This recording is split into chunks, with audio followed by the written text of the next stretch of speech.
ரோமருக்கு எழுதின நிருபம் 11ஆம் அதிகாரம் 36ஆம் வசனத்தில் எப்படி நான் வாசிக்கிறோம். சகலமும் அவராலும் அவர் மூலமாயும் அவருக்காகவும் இருக்கிறது, அவருக்கே என்றென்றைக்கும் மகிமை உண்டாவதாக. ஆமென். அதாவது from him, through him, for him. நம்முடைய குடும்பத்தினுடைய காரியங்கள், நம்முடைய குடும்ப வாழ்வுக்கு இதை எப்பொழுதுமே நம்ம கையில் வச்சுக்கலாம். ஃப்ரம் அவரிடத்து, அதாவது சகலமும் நம்முடைய குடும்பத்துக்கு உண்டான சகலமும் அவரிடத்திலிருந்து வரணும். எல்லா இன்ஸ்ட்ரக்ஷன்ஸ், எல்லா கட்டளைகள், பேட்டர்ன், மாதிரி, ஆலோசனைகள் எல்லாம் அவரிடத்திலேருந்து வரணும். அடுத்தது அவருடைய வல்லமையினால், அவர் மூலமாக அவருடைய வல்லமையினால், அவருடைய கிருபையினால் எல்லாம் இருக்கணும். சுய பலன், சுய முயற்சி, அதில் இல்லை. அவர் மூலமாக, அவருடைய வல்லமையின் மூலமாக, அவருக்காக, அவருடைய மகிமைக்காக இருக்கிறது. இது இல்லை அப்படின்னா, அவரிடத்திலிருந்து வரல, அவர் மூலமாக வரல, அவருடைய மகிமைக்காக இல்லை அப்படின்னா அந்த குடும்பம் தலையிலாயிடும். ஏன் இன்னைக்கு நிறைய குடும்பங்கள்லாம் இப்படி ஆயிடுச்சு. உலகத்தில் உள்ள கிறிஸ்தவ குடும்பங்களை விட்டுருங்க, நம்ம அவங்களெல்லாம் வேண்டாம். அவர்களுக்கெல்லாம் இந்த பிரின்சிபிள் கிடையாது. அவரிடத்திலிருந்தும் அவருடைய வல்லமையின் மூலமாகவும் அவருடைய மகிமைக்காகவும் இல்லாத குடும்பங்கள் எல்லாம் மூழ்கிடுச்சு. என்றென்றைக்கும் அவருக்கே மகிமை உண்டாவதாக. இப்போ உதாரணமாக ஒரு காரியத்தை சொல்கிறேனே, அவரிடத்திலேருந்து வராது எதுவுமே நிற்காது. ஒரு குடும்பத்தில் ஒருவர் வந்து தொழில் செய்கிறார், ஒரு பிஸ்னஸ் பண்ணுறார். அந்த பிஸ்னஸ் வந்து அவிஸ்வாசியோடு சேர்ந்து ஒரு பார்ட்னர்ஷிப் போடுறார். ஒரு பிஸ்னஸ் அவர் செய்கிறாருங்கிறது எனக்கு எதுவுமே இல்லை, ஆலோசனை போக்கு வேத வார்த்தையின் அடிப்படையில் இல்லை. ஒன்று வேத வார்த்தை தெரிஞ்சிருந்துருக்கணும், வேத வார்த்தை தெரிஞ்சிருக்கணும். இல்லை அந்த வேத வார்த்தையில் ஒரு வெளிச்சம் இல்லை அப்படின்னா மனத்தாழ்மையாக வந்து ஆலோசனை கேட்கணும். ஒரு புள்ள சவரிடத்தில், ஆவிக்குரிய ஒரு இடத்துல கேட்டு இந்த மாதிரி ஒரு தொழில் செய்யலான் இருக்கேன், இந்த மாதிரி அப்படின்னு கேட்கலாம். கேட்டு செய்ய கட்டாயன்ட்டு இல்லை, நமக்கு தெரியலன்னா அட்லீஸ்ட் கேட்கலாம். கடைசியாக நாளைக்கு இந்த ஊரில் நான் வந்து ஒரு பிஸ்னஸ் நான் தொடங்குறேன். என்ன பிஸ்னஸ் அப்படின்னா இன்ன பிஸ்னஸ். ஓகே, பரவாயில்ல, நல்லது, சந்தோஷம், செய்யுங்க. ஏது என்னன்னு அப்படி ஒன்று ஒன்றா கேட்டுகிட்டு இருக்கும்பொழுது என்னுடைய நண்பரும் நானும் சேர்ந்து செய்கிறோம். நண்பரா? யார்? என்னுடைய கல்லூரி நண்பர். ஓ, ரட்சிக்கப்பட்டவரா? இல்லை, அவர் ஹிந்து. ஓகே, நீங்கள் எவ்வளோ போட்டீங்க? நீங்கள் எவ்வளோ போட்டீங்க? நான் எவ்வளோ போட்டேன், நான் அவ்வளோ போட்டேன். சரி, பைபிளில் இந்த மாதிரி இதில் இப்படிலாம் பைபிளில் வசனங்கள் இருக்கா அப்படின்னு மழுப்புறார். இப்போ நம்ம சொல்லுவோம் 36, சகலமும் யாரிடத்துலேருந்து வரணும்? அவரிடத்திலிருந்து வரணும். அவருடைய ஆலோசனையின் மூலமாய், அவர் மூலமாய், அவருடைய மகிமைக்காக. இது அவருடைய மகிமைக்காக. நான் எப்படி ஜெபம் பண்ணுறது? நான் வந்து இதை வந்து என்ன செய்ய மாட்டேன், நீங்கள் அவிசுவாசியோடு கூட போட்ட நீங்கள் கண்மலையின் மேல் நீங்கள் கட்டலை. வேத வசனங்கிறதான திருவசனத்தின் மேலமாகி கண்மலை, இப்போ நான் பாடினது போல் கண்மலையின் மேல் நீங்கள் என்ன செய்யலை, இந்த பிஸ்னஸ் கட்டப்படலை. அதனால் இது எப்படி ஆகுங்கிறது எனக்கு தெரியல. ஆண்டவரே இதை பிளஸ் பண்ணுங்கன்னு என்னால் நான் ஜெபம் பண்ண முடியாது. எப்படி ஒரு அவிசுவாசியான ஒரு பெண்ணை போய் ஒரு விசுவாசி போய் திருமணம் பண்ணுறேன்னா, ஆண்டவரே இதை பிளஸ் பண்ணி கொடுங்கண்ணா. அவரிடத்துலேருந்து வரலையே, அவருடைய மகிமைக்காக இல்லையே. இதை போய் எப்படி நீங்கள் பிளஸ், ஒரு அவிசுவாசியோட ஒரு திருமணத்தை தான் எப்படி செய்ய முடியும், அல்லது அவிசுவாசியோட ஒரு பார்ட்னர்ஷிப் போட்டு ஒரு பிஸ்னஸ் பண்ணுறவங்களும் எப்படி ஆசிரியங்கனாலாம் தப்பு. அது மாதிரி அதெல்லாம் தேவ சித்தத்தின்படி இல்லை. பிரதர், நீங்கள் அந்த மாதிரி போயிட்டீங்க, ஆலோசனை இல்லை, வேத வசனத்துக்கு புறம்பாக செஞ்சுருக்கீங்க, கண்மணில் மேல் கட்டப்படலை. இது என்னைக்கு இருந்தாலும் ஒரு நாளைக்கு இது நிற்குமாங்கிறது தெரில. கர்த்தர் உங்களிடத்தில் இரக்கமாக இருப்பாராக. நான் வரல, நான் வர முடியாது, இது வேத வசனத்தின்படி இல்லை. ஆனால் உங்களுக்கு கர்த்தர் இரக்கமாக இருக்கும்படிக்கு, நீங்கள் எந்த விதமான பேரழிவு எதுவும் நஷ்டம் ஆகாதபடிக்கு நான் பார்த்துக்கொள்கிறேன், ஜெபம் பண்ணிக்கிறேன் அப்படின்னு ஜெபம் பண்ணேன். ஒரு 1.5 வருஷமாக நினைக்கிறேன். சுத்தமாக சூன்யம், மாயை எல்லாம் கம்ப்ளீட்டாக அழிஞ்சிருச்சு. ஜீரோக்கு கீழே போயிட்டார், மைனஸ். அப்புறம் ஒரு பஞ்சாயத்து வச்சு தன்னோட வீட்டுடைய நிலப்புலங்களெல்லாம் பிடிச்சி எல்லாரையும் பிடிச்சி சம்மதிக்க வச்சு நிலத்தை பிடிச்சி விற்று கொடுக்க வேண்டிய காரியங்கள்லாம் தூத்து கடனை கழுத்துப்படியாக இருக்கிற கடன்லேருந்து வெளியில் வந்தாங்க. ஸோ ஏன் அப்படின்னா சகலமும் நம்ம குடும்பத்துக்கு உண்டான காரியங்களில், ஃபைனான்ஸ் மேட்டராக இருந்தாலும், எந்த திருமண காரியங்களாக இருக்கட்டும், ஒன்று வாங்கிறதா இருக்கட்டும், ஒன்று ஆண்டவர் சொன்னார் கடைசி நாட்களில் வாங்குவார்கள், விற்பார்கள், திருமணம் செய்வார்கள், கட்டுவார்கள், நடுவார்கள் அப்படின்னு எல்லாம் நியாயமான காரியங்கள். ஆல் ஆர் லெஜிட்டிமேட், எல்லாம் நியாயமான விஷயங்கள் தான். ஆனால் எல்லாத்துக்குள்ளே என்ன இருக்கும் அப்படின்னா, எங்கே திருமணமாகட்டும், எங்கே வீடு கட்டுறதா இருக்கட்டும், எங்கே பிஸ்னஸ் பண்ணுறதா இருக்கட்டும், வாங்குறதா இருக்கட்டும், விற்கிறதாகட்டும், அவர் மூலமாகவும் அவராலும் அவருடைய மகிமைக்காக இல்லையோ அது இப்படி தான். ஸோ இதை நாம் இருதயத்துக்குள்ள நாம் வச்சுக்குவோம். From him, through him, for him. நம் யாத்ராக புஸ்தகம், நம்மளுடைய குடும்பம், யாத்ராக புஸ்தகம் 25ஆம் அதிகாரம், ஒரு இந்த 3 பிரின்சிபலையுமே ஆண்டவர் வந்து காண்பிச்சு கொடுக்குறாரு பாருங்க. யாத்ராக புஸ்தகம் 25ஆம் அதிகாரம் முதல்ல 8வது வசனத்தில் அவருக்காக இருக்கிறது. ஃபார் ஹிம், சகலமும் அவராலும், அதாவது அவரிடத்திலிருந்து, அவர் மூலமாகவும், அவருக்காகவும் அப்படின்னா 8வது வசனத்தில் அவர்கள் நடுவிலே, அதாவது நம்மளுடைய குடும்பத்தின் நடுவிலே நான் வாசம் பண்ண எனக்கு ஒரு பரிசுத்த ஸ்தலத்தை உண்டாக்குவார்களாக. ஃபார் ஹிம், அவருக்கு தான், அவர் வாசம் பண்ண, தேவாதி தேவன் நம்மளுடைய குடும்பங்களில் அவர் வாசம் பண்ணுவதற்கு நாம் ஒரு பரிசுத்த ஸ்தலத்தை நாம் உண்டாக்க வேண்டும். For him, for his glory. 1. 2வது கீழே 9வது வசனத்தில் வாசிக்கிறோம். அதுக்குண்டான பேட்டர்ன் என்னென்ன இன்ஸ்டிடியூட்ஸ் இருக்கோ, என்ன மாதிரிகள் இருக்கோ 9வது வசனத்தில் சொல்றார், நான் உனக்கு காண்பிக்கும் வாசஸ்தலத்தினுடைய மாதிரியின்படி, அதனுடைய எல்லா தட்டுமுட்டுகளின் மாதிரியின்படியும் அதை என்ன செய்வாயாக. நம்மளுடைய ஃபேமிலியினுடைய பாருங்க, அது ஃபர்னிச்சர்ஸ், அதனுடைய தட்டுமுட்டு. மோசே எவ்வளோ தெளிவாக இருந்திருக்கார் பாருங்க. 80 வயசில்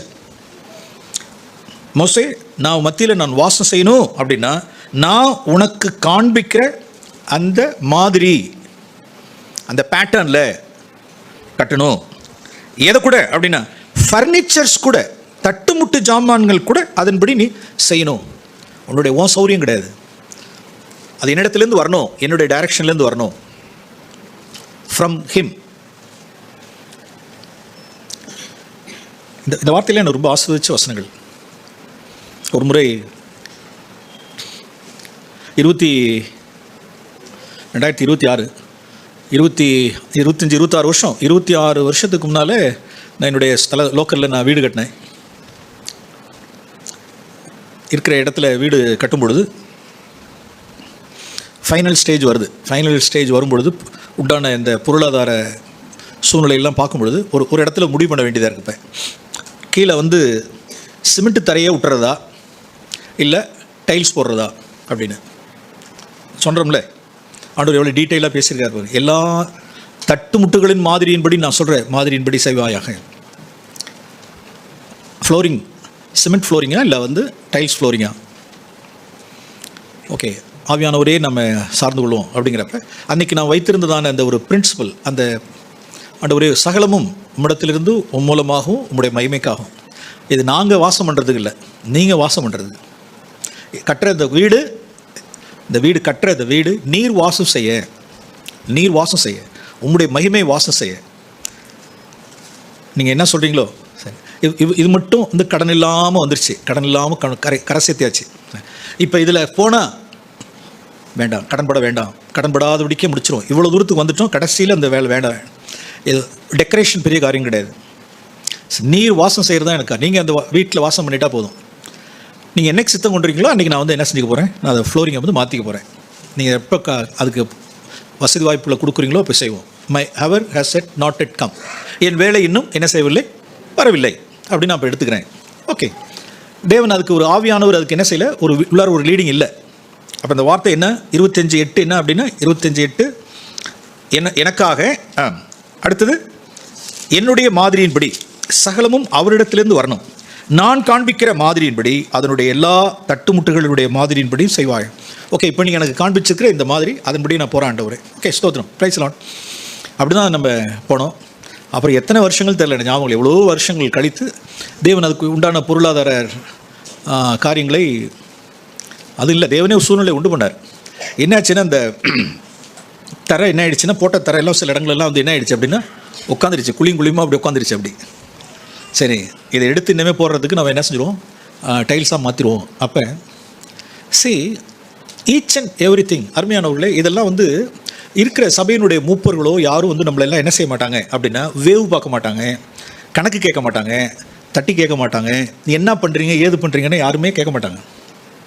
என்ன பண்ணுறீங்க, உங்களுடைய ஃபைனான்ஸினுடைய காரியங்கள் என்ன, பொதுவாக கேட்கலாம். கடன் இல்லாமல் இருக்கீங்களா, கடன் ஒரு நீதியாக வாழ்கிறீங்களா, உண்மையாக இருக்கீங்களா, எல்லாருக்கும் கடனை திரும்ப கொடுத்துட்டிங்களா, கடன் இல்லாமல் பிழைக்கிறீங்களான்னு சொல்லிட்டு அவ்வளோதான். தட்ட உள்ளார பூந்து என்ன செய்ய முடியாது அப்படின்னா தட்ட முடியாது. அப்போ நமக்குள்ளே நாம் தேவனுக்கு முன்பாக நாம் பிழைக்கிறோம். நான் மத்தியில் வாசம் செய்யணும் அப்படின்னா நான் காண்பிக்கிற மாதிரியின்படி செய். ஈவன் தட்டு முட்டுக்கு ஜாமான்களாக இருந்தாலும் சரி, ஒரு ஃபர்னிச்சர்ஸாக இருக்கட்டும், ஒரு ஃப்ளோர் பெயிண்டிங்காக இருக்கட்டும், எதுவாக இருந்தாலும் சரி, தேவனுடைய அதாவது சிம்பிளிசிட்டி தேவனுடைய மகிமை நான் வாசம் செய்யணும் அப்படிங்கிறதான பிரின்சிபல். ஏன்னா நான் பொதுவாகவே நம்ம என்ன செய்வோம் அப்படின்னா நம்மளுடைய சௌரியத்துக்கு நம்ம பார்வைக்கு எது நல்லதோ அதெல்லாம் செய்வோம். நம்ம பார்வைக்கு எது சரியோ அதெல்லாம் செய்வோம்.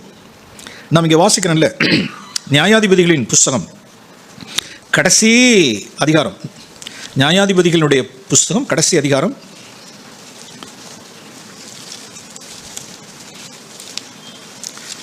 கடைசி வசனம் ஒருத்தவங்க எடுத்து வாசிங்க பார்ப்போம். அந்நாட்களிலே இஸ்ரவேலில் ராஜா இல்லை. இஸ்ரவேலில் ஒரு ராஜா, ஒரு லீடர் இல்லை. அவனவன் தன் பார்வைக்கு சரி போனபடி செய்து வந்தான். பாருங்க, இதுதான் பிரச்சனை. என் பார்வைக்கு சரி, அவ்வளோதான், என் பார்வைக்கு சரி போனபடி செய்து வந்தான். இஸ்ரவேலில் ராஜா இல்லை. அதனுடைய கண்டினியூஷன் தான் அந்த தன் பார்வைக்கு சரி போனபடி செய்து வந்தாங்கிறதுக்கு அடுத்த வார்த்தை தான் நியாயாதிபதி ரூத்தின் புஸ்தகத்தினுடைய 1 அதிகாரம் 1 வசனம். என்ன அப்படின்னா, அது நியாயாதிபதிகள் விசாரிக்கிற காலம், அந்த நாட்கள். ராஜா இல்லை, ராஜா லீடர் இல்லை. அந்த டைமில் என்ன ஆயிடுச்சு அப்படின்னா, எலிமெலேக் நகோமி தங்கள் பார்வைக்கு சரி போனபடி செய்தார்கள். பாருங்க, தான் பார்வைக்கு புருஷன் மனைவி 2 பேரும், அதில் நகோமிக்கு பங்கு உண்டு அப்படிங்கிறதுல நான் அழுத்தமாக இருக்கேன். நகோமி என்ன சொல்லியிருந்துருக்கணும் அப்படின்னா, ஏங்க வேண்டாம்,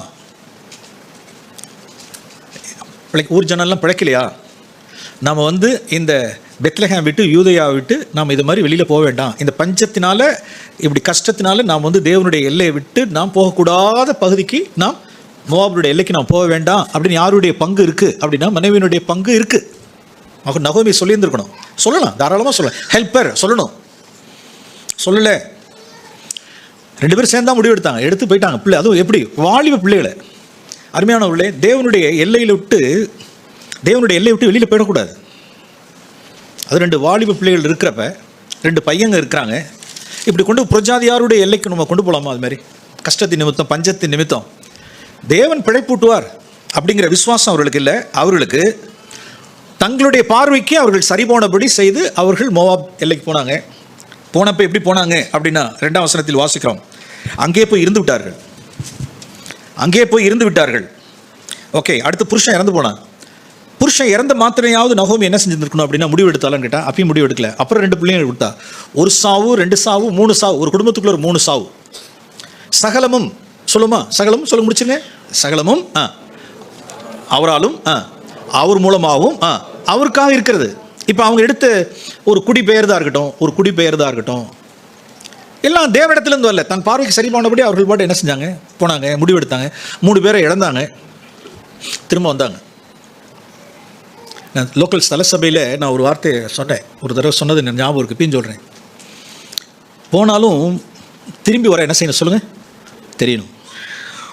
போனாலும் தேவ சித்தத்துக்கு புறம்பே வெளியில் போனாலும் தேவனுடைய வீட்டை விட்டு, அப்பத்தின் வீடாகிய பெத்லஹேமை விட்டு அவர்கள் வீட்டை விட்டு, எஸ் அது பெத்லஹேம் அப்பத்தின் வீடு, அது அப்பத்தின் வீடு. ஆனால் அந்த அப்பத்தின் வீட்டிலே என்ன இருக்கு, ஒரு பஞ்சம். அப்பம் இல்லை, தேவன் அதை அனுமதிப்பார். சில சூழ்நிலைகளில் அப்பத்தின் வீட்டிலேயே பஞ்சத்தின் தேவன் என்ன செய்யக்கூடும், அனுமதிக்கக்கூடும். அப்போ நான் போகிறேன், நோ, அது டெஸ்ட். அது அப்படியே போனாலும் அந்த திரும்பி வந்ததில் தான் தேவன் ஒரு காரியத்தை எடுக்க முடிஞ்சிச்சு. இதெல்லாம் நகோமினுடைய வாழ்க்கையில் நான் பின்னால் பார்க்குறோன்னு வச்சுங்க. தேவன் அது தீமையிலேருந்து ஒரு நன்மையாக மாற்றுறார். அது அடுத்த விஷயம். நான் எதை சொல்ல வரேன் அப்படின்னா, தன் பார்வைக்கு சரி போனபடி நாம் செய்கிறவர்கள். என் பார்வைக்கு சரியாக இருக்குது, அவ்வளோதான். என் புத்திக்கு யோசனைக்கு எனக்கு சரியாக இருக்குது, அதனால் நான் போகிறேன் அப்படிங்கிறது நோ. வேதம் இல்லை. அவரிடத்திலிருந்து வரணும், அவருடைய காரியத்திலேருந்து வரணும். ஸோ நம் வாழ்க்கையில் உண்டான ஒவ்வொரு காரியமும் அவரிடத்திலிருந்து ஒரு ஆலோசனை நாம் பெற்று நாம் செய்யணும். மூன்றாவது காரியம், அவருடைய வல்லமையினால். யாத்ராகமம் புஸ்தகம் 31 அதிகாரம் நினைக்கிறேன். யாத்ராகமம் 31 அதிகாரம். யாத்ராகமம் புஸ்தகம் 31 அதிகாரம். எப்படி மோசே ஆசரிப்பு கூடாரத்தை கட்டினார் பாருங்க. எப்போ அந்த ஆசரிப்பு கூடாரத்தில் தேவனுடைய மகிமை இறங்குனுச்சு அப்படின்னா, பிரின்சிபல் நம்பர் 1, முதல் பிரின்சிபல் என்ன அப்படின்னா, அவருக்காக அது கட்டப்பட்டது. நான் வாசம் பண்ணுவதற்காக கட்டப்பட்டது. Principle number 1. ரெண்டாவது பிரின்சிபல், தேவன் அந்த கூடாரத்தில் வாசம் பண்ணுவதற்கு பிரின்சிபல் நம்பர் 2, என்னுடைய பேட்டர்ன், நான் காண்பிக்கிற மாதிரியின்படி நீ செய்யணும். மூன்றாவது பிரின்சிபல் என்ன அப்படின்னா, அவருடைய வல்லமையினால். யாத்ராகமம் புஸ்தகம் 31 அதிகாரம். கர்த்தர் மோசேயை நோக்கி, நான் யூதாவின் கோத்திரத்தில் ஊருடைய மகனான ஊரியின் குமாரன் பெசலேலை பேர் சொல்லி நான் அழைத்தேன். வினோதமான வேலைகளை அவன் யோசித்து செய்கிறதற்கும் மற்ற வேலைகளை செய்கிறதற்கும், கீழே 5ஆம் வசனம், சகலவித வேலைகளையும் யூகித்து செய்கிறதற்கும் வேண்டிய ஞானம், புத்தி, அறிவு அவனுக்கு உண்டாக அவனை தேவ ஆவியினால் என்ன செய்தேன்? நிரப்பினேன். ஓகே. பெசலேல்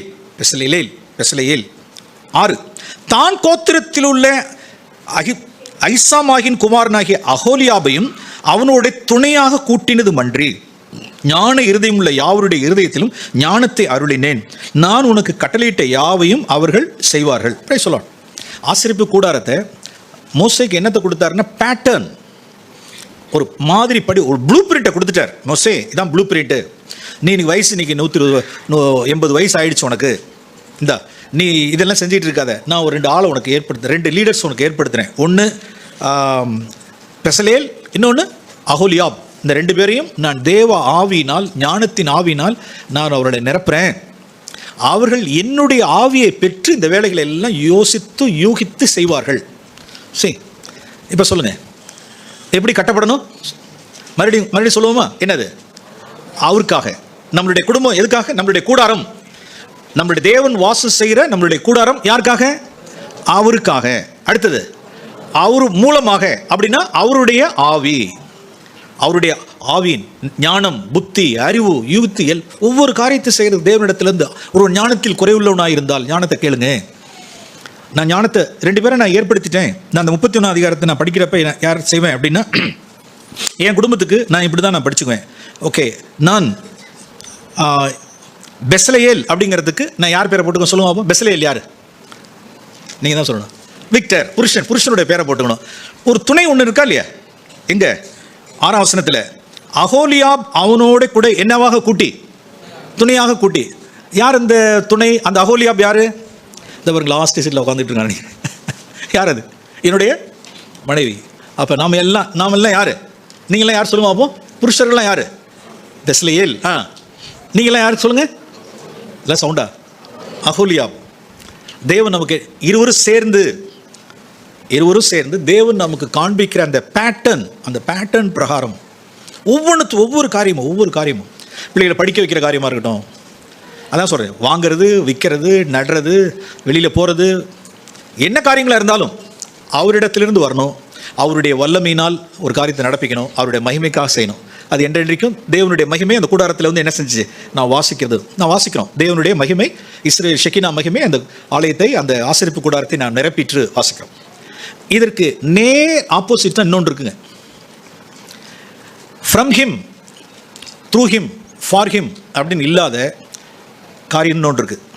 ஆதியாகமம் புஸ்தகம், இது தேவனுடைய ஆசரிப்பு கூடாரம், தேவனுடைய பரிசுத்த ஸ்தலம். இது ஆதியாகமம் புஸ்தகம் 11ஆம் அதிகாரம். ஆதியாகமம் 11ஆம் அதிகாரம் 4ஆம் வசனத்தில் வாசிக்கிறோம். இங்கே ஒரு கோபுரத்தை கட்டுகிறார்கள்.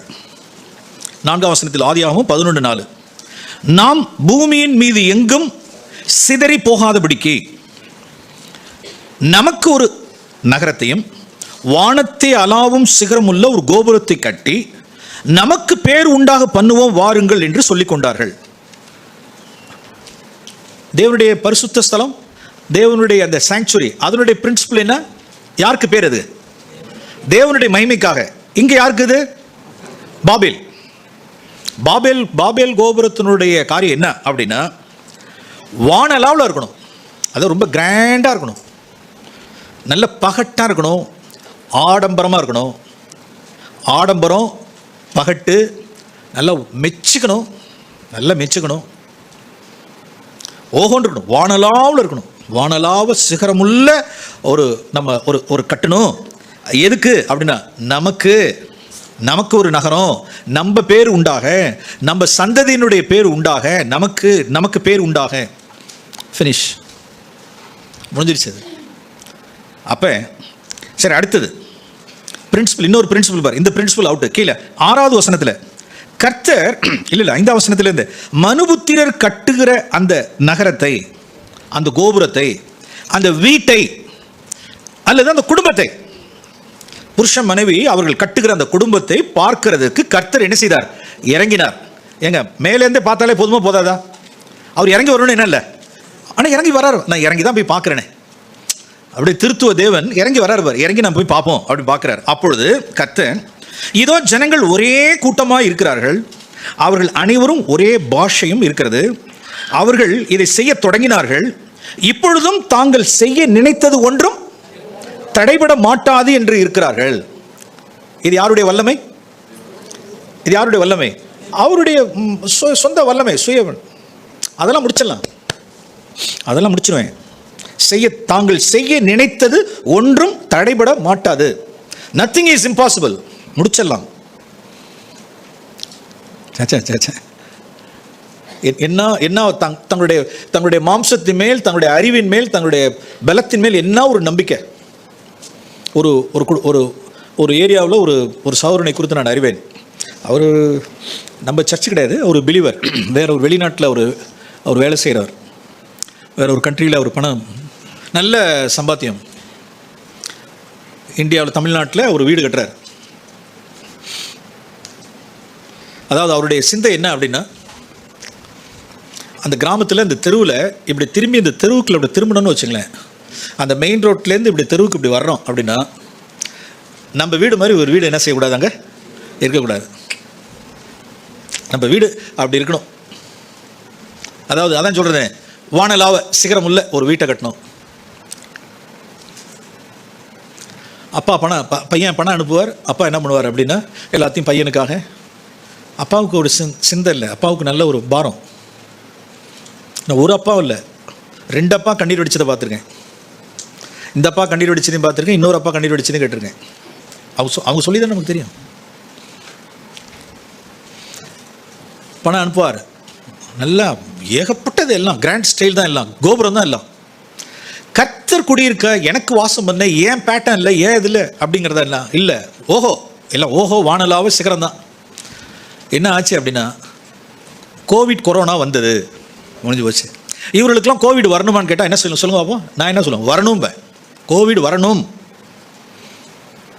முடிஞ்சு போச்சு. கொரோனா வந்துச்சு, வேலை இழப்பா அல்லது பாதி சம்பளமா, எல்லாம் பூஜ்ஜியம், சூன்யம், எல்லாம் சூன்யம். அந்த வீடு முடிக்கிறதுக்கு இன்னொரு தகப்பனும் சரி, இன்னொரு தகப்பனும் சரி, அவருடைய ரிட்டையர்மெண்ட்டில் இருந்ததை எடுத்து பிள்ளைக்கு போட்டு, பையன் இப்படி நிற்கிறத பார்த்து எந்த தகப்பனு தான் இருக்கும், இப்படி நின்று போச்சே, அது தூக்கணுமே, அதை எடுத்து நிறுத்தணுமே, இப்படி பாதியில் போயிடுச்சே. அப்போ இருக்கிறதெல்லாம் எடுத்து போட்டு செஞ்சு பிள்ளைய தூக்கி விடுறதுக்காக, அப்போ அவங்க பேரண்ட்ஸ் என்ன இருக்கும், தங்களுடைய வைப்பை, பிற்காலத்துக்கு வைத்திருக்கிற வைப்பை. இதுதான் பெலன். நான் என்ன சொல்லு, நான் செய்ய நினைத்தது என்னது தடைபட மாட்டாது. அருமையானவர்களே, வீட்டு காரியம் தான் இல்லை, என்ன காரியமாக இருந்தாலும் சரி, ஆல் லெஜிட்டிமேட் திங்ஸ். நான் நினைச்சது தடைபட மாட்டாது. இதில் போவேன், இதை நான் படிப்பேன், இதை நான் செய்வேன், ஆளாவேன், இதை செய்வேன், அதை செய்வேன். அந்த பிரின்சிபலும் தப்பு. எல்லாமே என்ன அப்படின்னா, அவர்களாகவே என்னத்தை செஞ்சுக்கிட்டாங்க அப்படின்னா, 3ஆம் வசனம், நாம் செங்கல் அறுத்து நாம் அதை நன்றாய் சுட்டு கல்லுக்கு பதில் செங்கல், சாந்துக்கு பதிலாக நிலக்கிலும் அவர்களே தயாரிச்சுக்கிறது. அவருடைய மகிமைக்காக, அவருடைய சுய பலத்தில் அவருடைய மகிமைக்காக கட்டுறது. தேவன் என்ன செய்கிறார் அப்படின்னா, கீழே வாசிக்கிறோம் 7ஆம் வசனத்தில், ஒருவர் பேசுகிறதை மற்றொரு அறியாதபடிக்கு அங்கே அவர்கள் பாஷையை தாறுமாறாக்குவோம். கன்ஃபியூஷன், பாபேல், தாறுமாறு. கீழே அவர்கள் 8ஆம் வசனத்தில் நகரம் கட்டுகிறதை என்ன செய்தார்கள்? விட்டுவிட்டார்கள். 9ஆம் வசனம், பூமி எங்கு வழங்கின பாஷை கர்த்தர் அவ்விடத்தில் தாறுமாறாக்கினபடியால் அதன் பேர் பாபேல் எண்ணப்பட்டது. கர்த்தர் பூமியின் மீது எங்கும் ஜனங்களை சிதறி போக பண்ணினார் அப்படின்னு முடியுது முதல் 11 வசனங்களில். பாபேல் பேசுறது புரியல பாருங்க. இவங்க பேசுறது அவங்களுக்கு புரியல, அவங்க பேசுறது இவங்களுக்கு புரியல. தாறுமாறு. சில குடும்பங்கள் எவ்வளவு தாறுமாறா இருக்கு பாருங்க. பொருளாதார ரீதியில் தாறுமாறு, ஃபைனான்ஸ் மேட்டர்ஸில் தாறுமாறு, பிள்ளைகளுடைய படிப்பு காரியங்கள் போக்குவரத்து தாறுமாறு, கணவன் மனைவியினுடைய ஐக்கியங்களில் கன்ஃபியூஷன், கோளாறு, தாறுமாறு தாறுமாறு தாறுமாறு தாறுமாறு தாறுமாறு எல்லாம் பாபேல். இன்னொன்று என்ன அப்படின்னா, தேவனுடைய பரிசுத்த வாசஸ்தலம்.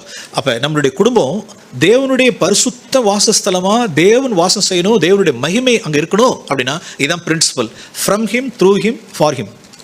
எங்கெல்லாம் என்னிடத்திலிருந்து, ஏன் யோசனையிலிருந்து, ஏன் பார்வைக்கு, என்னுடைய யோசனையின்படி, ஏன் பலத்தின்படி, ஏன் மகிமையின்படி, திரும்ப சொல்கிறேன், என்னுடைய பலத்தின்படி, ஏன் புத்தி யுக்தியின்படி, என்னுடைய மகிமைக்காக, என் குடும்ப மகிமை பேருக்காக, என்னுடைய யோசனையின்படி, என்னுடைய பலத்தின்படி நான் ஒரு காரியத்தை செய்கிறேன்னா அதுக்கு பேர் என்ன சொல்லணும்? என்னது? பாபேல். குழப்பம், தாறுமாறு. தாறுமாறு, எல்லாம் தாறுமாறு, எல்லாம் தாறுமாறு.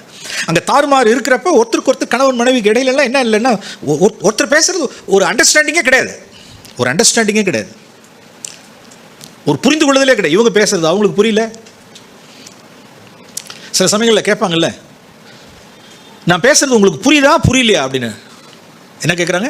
நான் பேசுறது உங்களுக்கு, நான் தமிழில் தானே பேசுகிறேன், நான் ஹிந்திலையா பேசுகிறேன், நான் பேசுறது உங்களுக்கு புரியுதா புரியலையா அப்படின்னா. ஆனால் என்ன செய்யலை? புரியல. நான் ஹிந்திலையா பேசுகிறேன், நான் தமிழில் தானே பேசுகிறேன், புரிஞ்சுக்கல. இவங்க பேசுறது அவங்க புரிஞ்சுக்கல, அவங்க பேசுறது அவங்களுக்கு புரிஞ்சுக்கல. தாறுமாறு. ஒரு வார்த்தை காண்பிச்சுட்டு ஒரு 2-3 அந்த பேட்டர்ன் மட்டும் நான் காண்பித்து நான் முடிக்க விரும்புகிறேன். நீதிமொழிகளின் புஸ்தகம் 19ஆம் அதிகாரம். நீதிமொழிகளின் புஸ்தகம் 19ஆம் அதிகாரம் 3ஆம் வசனம் எடுத்து வாசிங்க. மனுஷனுடைய மதியினம் அவன் வழியை தாறுமாறாக்கும், என்றாலும் அவன் மனம் கர்த்தருக்கு விரோதமாய் தாங்கள் அடையும். எஸ், 3ஆம் வசனம். மனுஷனுடைய மதியினம், அவனுடைய பெருமை, அவனுடைய சுய பலன், அவனுடைய வழிகளை எல்லாம் தாறுமாறாக்கிடுது. எப்படி நகோமி மதியினமாக நடந்துட்டு, இந்த வார்த்தை இப்படி பாருங்க, 3ஆம் வசனத்தை இப்படி வாசி காமிக்கிறேன். நகோமியினுடைய மதியினம் அவளுடைய வழியை, காரியங்கள் எல்லாம் தாறுமாறாக்கியது. என்றாலும் நகோமி கர்த்தரிடத்தில் என்னவாயிருந்தாள் தெரியுங்களா? பைபிளை வாசிக்கிறோம்ல, நகோமி கர்த்தரிடத்தில் என்னவாயிருந்தாள்? மனத்தாங்களா இருந்தால். கர்த்தர் எனக்கு கசப்பை கட்டளையிட்டார். கர்த்தர் எங்க கசப்பை கட்டளையிட்டார்? நான் மதீனமாக நடந்துட்டு, நான் என் சொந்த புத்தியில் நடந்துட்டு, என் சுய பலனில் நடந்துட்டு, என்னுடைய மகிமைக்காக நான் ஒரு காரியத்தை நான் நடப்பிச்சுட்டு, இப்போ கர்த்தருக்கு விரோதமாக எப்படி நான் மனத்தாங்களை அடைய முடியும்? அது தாறுமாறு தான் இருக்கும். மனுஷனுடைய மதியினம் அவன் வழியை தாறுமாறாக்கும். அங்கே கன்ஃபியூஷன், குழப்பங்கள். அருமையானவர்களே, நம்முடைய குடும்பங்கள் தேவன் வாசம் செய்யும் பரிசுத்த ஸ்தலமாக இருப்பதாக. ஒருபோதும் என்ன செய்ய வேண்டாம், நம்முடைய பார்வைக்கு சரிபோனபடி செய்து சுய பலத்தில் செஞ்சு பாபிலோனை நாம் கட்ட வேண்டாம். அது கடைசியில் முடிவு என்ன ஆகும் அப்படின்னா குழப்பங்களாக தான் வரும். ஒரே ஒரு வார்த்தை, புருஷனுக்கு மனைவிக்கு ஒரு வார்த்தை, அதான் பேட்டர்ன். என்ன பேட்டர்ன்? தேவன் காண்பிக்கிற ஒரு பேட்டர்ன். மனைவிக்கு ஒரு பேட்டர்ன் காண்பார், புருஷனுக்கு ஒரு மனைவி, 2 பேருக்கும் தேவன் வைத்திருக்கிற பேட்டர்ன். நம்மளுடைய குடும்பத்தினுடைய வருவாய், மற்ற காரியங்கள் எல்லாம் தேவன் காண்பிக்கிறதா. மனைவிமார்களுக்கும் தேவனுடைய வார்த்தை கீழ்ப்படிதல் உள்ள ஒரு ஆவி, கீழ்ப்படிதல் உள்ள ஒரு ஆவி. வேதத்தில் நான் ஏற்கனவே கூட நான் சொல்லியிருக்கேன்னு நினைக்கிறேன். Children obey your parents. எப்படி சொல்லுங்க? Children obey your parents. ஆனால் மனைவிக்கு என்னன்னு சொல்லுங்க, subject your husbands or submit your husbands. உங்களுடைய மனைவிமார்களே உங்களுடைய புருஷர்களுக்கு பணிந்து நடங்கள். பிள்ளைகளே உங்களுடைய பெற்றோருக்கு என்ன செய்யுங்கள்? கீழ்ப்படிந்து. ஒன்று ஒபீடியன்ஸ், இன்னொன்று சப்மிஷன். ஒன்று சப்மிசிவ் ஸ்பிரிட், இருதயத்திலேருந்து வரக்கூடியது ஆவி, பணிந்து விருப்பத்தோடு நாம் கீழ்ப்படுகிறது, கட்டாயத்தின் பேரில் இல்லை. பிள்ளைகள் வந்து அவர்கள் இருதயத்திலிருந்து அவர்கள் கீழ்ப்படுகிறாங்களாங்கிறது, பணிஞ்சு நடக்கிறாங்கிறதெல்லாம் காரியம் இல்லை. அவர்கள் கீழ்ப்படிஞ்சிடணும், அவ்வளோதான், ஒபே, அவ்வளோதான். ஆனால் மனைவிமார்கள் கட்டாயத்தின் பேரில் இல்லை, என்ன ஆவியில், ஒரு பணிந்த ஒரு ஆவியோட, விருப்பத்தோட, ஒரு அன்போட கீழ்ப்படுகிற ஆவி தான் மனைவிக்கு இருக்க வேண்டிய ஒரு சப்மிசிவ் ஸ்பிரிட். ஸோ இதெல்லாம் தேவன் நமக்கு வைத்திருக்கிறதான பேட்டர்ன். இப்படி தான் மனைவிமார்கள், இப்படி தான் ஒபீடியன்ஸுங்கிறது கிடையாது, சப்மிசிவ் ஸ்பிரிட், அதில் தான் தேவன் வாசம் செய்வார். ஸோ இப்படியாய் புருஷர்களுடைய ஆவி ஒரு விவேகத்தோடு அவர்கள் வாழ்கிறதும், பணிந்த ஆவி உடையவர்களாய் புருஷன்மாருக்கு கீழ்ப்படிந்து இருக்கிறதும், நாம் தேவன் நமக்கு வைத்திருக்கிறதான இந்த வரையறைக்குள்ளாக சிம்பிளாக வானலாவில் கட்டாமல் ஒரு குடும்பத்தை இல்லாதபடிக்கு நம்முடைய செலவினங்கள், காரியங்கள் எதுவுமே சிக்கனமாய் தேவனுக்கு மகிமையாய் தேவன் வைத்திருக்கிற வரையறைக்குள்ளாக நாம் குடும்பத்தை கட்டுவதும், இதெல்லாம் தேவன் காண்பிக்கிற பேட்டர்ன். தேவனுக்கென்றும் தேவனுடைய வல்லமையினாலும் தேவனுடைய ஞானத்தினாலும் தேவன் கொடுக்குற ஆலோசனையின்படி நம்முடைய குடும்பங்கள் என்ன செய்யப்படுவதாக, கட்டப்படுவதாக. ஒரு நிமிஷம் கண்களை மூடுவோம். பரிசுத்த பிதாவே, துதிக்கிறோம். எங்களுடைய குடும்பங்கள் பாபிலாக இல்லைன்றவரே.